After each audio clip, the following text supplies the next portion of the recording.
How to cancel Netflix subscription. So hello guys, welcome back to my YouTube channel. In this quick tutorial I'll be discussing about how to cancel Netflix subscription. So first thing, just head over to your Netflix application and make sure you're currently signed into account. And once you do that, just tap on the top right corner of your profile section and you should land on this page. And from over here, just tap on this accounts option. So once you tap on it here, you should see all of these membership and billing details about you. Now simply scroll all the way down until you see the option that is regarding your billing details, cancel membership. So now simply tap on this.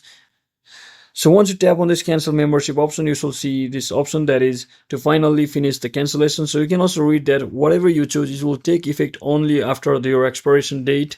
So you'll still be able to watch until then. So once you keep that in mind, you can always tap on this finish cancellation. So you can always come back within 10 months and your preference and settings will be waiting. So I hope this video was informational guys. If it was, don't forget to like and subscribe to the channel. See you on the next one.